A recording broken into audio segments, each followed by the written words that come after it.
Hallo zusammen und willkommen zurück. Hier ist Ann-Sophie und heute zeige ich euch einmal, wie ihr eine Displaysperre einrichten könnt, so dass nicht einfach irgendwie fremde Leute an euer Telefon gelangen können und sich da Zugang verschaffen können. Dafür gehen wir einmal in die Einstellung und gehen dann hier zu Sperrbildschirm und gehen dann hier zu Sperrbildschirmtyp.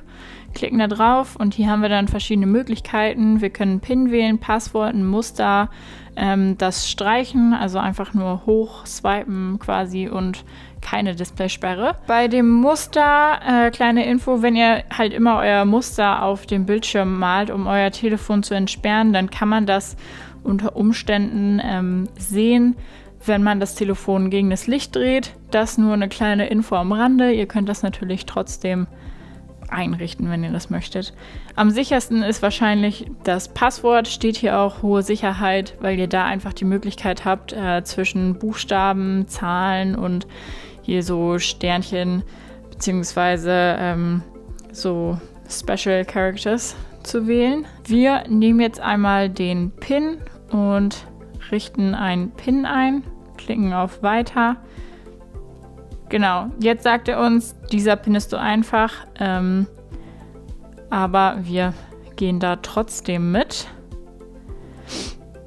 Und dann kommen wir hier zu Benachrichtigungen auf Sperrbildschirm.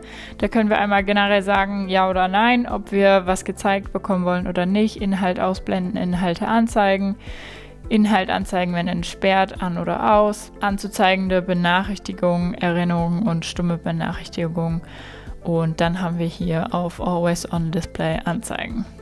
Da könnt ihr euch jetzt einmal durchklicken, das ein- oder ausstellen, wenn ihr dann darauf klickt. Und wenn ihr dann fertig seid, klickt ihr auf OK.